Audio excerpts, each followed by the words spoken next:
Pernah kebayang gak sih kalau kisah penciptaan manusia itu sebenarnya bukan cuma cerita pengantar tidur, tapi sebuah studi kasus komunikasi dan manajemen paling epik sepanjang sejarah? Nah, dalam beberapa menit ke depan, kita akan bedah kisah Adam dari surah Al-Baqarah, tapi dari kacamata yang beda banget.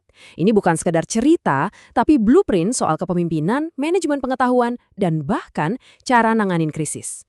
Coba deh bayangin, suasananya tegang, ini rapat direksi pertama di alam semesta. Ada pengumuman besar, proyek baru, kita akan ciptakan manusia. Dan di momen ini, di boardroom kosmik inilah nasib kita semua dipertaruhkan. Seru kan?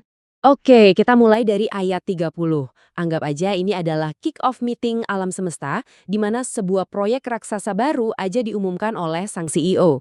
Dengarin baik-baik pilihan katanya. Ini bukan pertanyaan loh, bukan gimana guys, setuju nggak kita bikin khalifah? Bukan gitu. Ini adalah sebuah deklarasi, sebuah strategic announcement yang tegas. Kalau di kantor, ini kayak CEO yang bilang, oke, kita akan ekspansi ke Mars, titik. Nggak ada debat, udah final. Nah, ini bagian yang sering banget salah kaprah. Khalifah itu bukan berarti wakil Tuhan secara harfiah. Analisis para ahli tafsir nunjukin maknanya lebih dekat ke manajer proyek atau penerus. Seseorang yang dapat mandat buat ngelola bumi, turun-temurun generasi ke generasi. Jadi, ini bukan soal status dewa, tapi soal tanggung jawab manajerial. Keren kan? Respon malaikat ini sering dianggap kayak protes. Padahal, kalau kita lihat lagi, ini lebih mirip critical feedback dalam rapat. Mungkin mereka punya data dari penghuni bumi sebelumnya yang ya suka bikin onar. Jadi pertanyaan mereka itu valid banget. Ini semacam due diligence atau uji kelayakan, bukan pembangkangan. Justru ini nunjukin adanya dialog yang sehat. Oke, setelah ada feedback, sekarang waktunya tes kelayakan alias fit and proper test. Disinilah kualifikasi Adam sebagai manajer proyek diuji, dan hasilnya jujur di luar dugaan. Kriteria utamanya bukan kesucian atau kekuatan fisik. Kalau soal itu, malaikat jelas menang telak dong.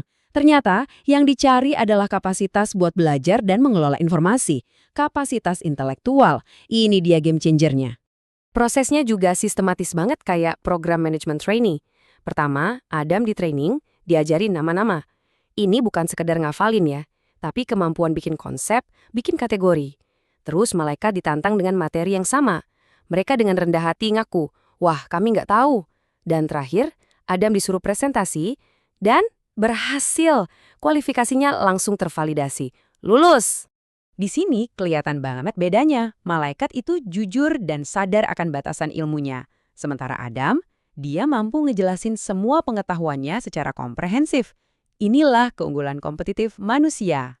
Jadi, intisarinya tuh ini. Kepemimpinan manusia itu dilegitimasi bukan karena kita makhluk yang sempurna atau tanpa dosa. Sama sekali bukan. Tapi karena kita dikasih anugerah berupa potensi buat belajar, buat tahu, dan buat ngelola pengetahuan. Bisa dibilang, kekuatan super kita itu ya otak kita. Tapi ya namanya juga proyek besar, nggak mungkin mulus-mulus aja kan? Setelah Adam dapat mandat, langsung muncul 2 studi kasus kegagalan komunikasi yang epik. Satu karena sombong, satu lagi karena kena disinformasi. Studi kasus pertama, penolakan mentah-mentah. Ada instruksi yang super jelas tapi ditolak begitu aja. Kenapa? Cuma satu alasannya, ego. Ego ini benar-benar bisa nutup jalur komunikasi seefektif apapun. Lihat deh di tabel ini, kontrasnya tajam banget. Pas ada perintah sujud kepada Adam, ini sebagai bentuk hormat ya, bukan menyembah, malaikat langsung siap laksanakan, patuh total. Di sisi lain, ada iblis yang bilang, nggak mau.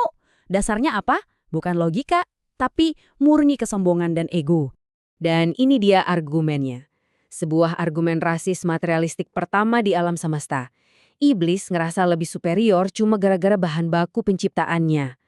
Dia benar-benar gagal paham kalau nilai sejati itu bukan dari materi, tapi dari ilmu dan mandat yang dikasih.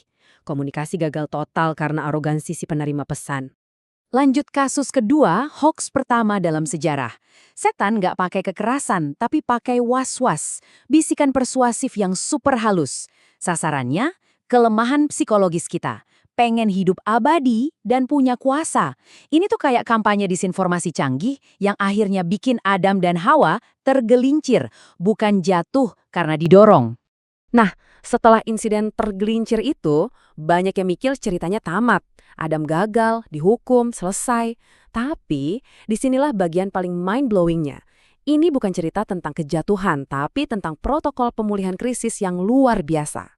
Jadi, pertanyaannya, apa benar Adam itu gagal total dan langsung dihukum? Apa dikeluarkan dari surga itu hukuman final?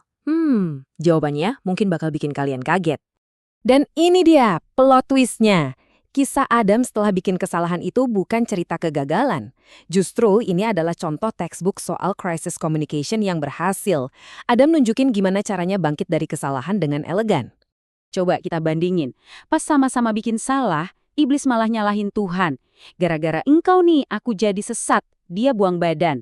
Sebaliknya, Adam, dia langsung melakukan komunikasi restoratif. Dia ngaku salah, ya Tuhan, kami salah. Terus langsung nyari solusi buat memperbaiki hubungan. Proaktif dan bertanggung jawab. Beda kelas kan? Nah, karena responsnya keren, konsekuensinya juga beda. Turunnya Adam ke bumi itu ternyata bukan hukuman, bukan dipecat atau dibuang. Ini adalah deployment, penugasan ke lapangan. Misi manajerial yang di awal tadi diumumin, sekarang resmi dimulai. Adam gak dipecat, dia malah ditugasin. Dan dia nggak dikirim tangan kosong. Tuhan janji bakal ngirim Huda alias petunjuk.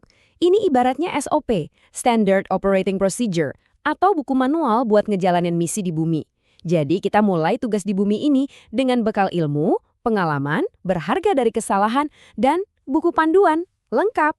Setelah kita bedah semua ini, pertanyaan besarnya balik ke kita lagi. Kalau emang kata-kata, ilmu, dan komunikasi itu adalah kekuatan super kita, gimana kita pakainya hari ini?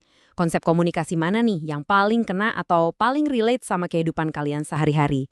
Coba deh, tulis jawaban kalian di kolom komentar. Seru kayaknya buat diskusi. Kalau pembahasan ini ngebuka cara pandang baru buat kalian, jangan lupa buat klik like, share, dan tentunya subscribe channel Belajar biar nggak ketinggalan bedah kasus seru lainnya. Semua sumber referensi yang kita pakai ada di deskripsi ya. Sampai jumpa!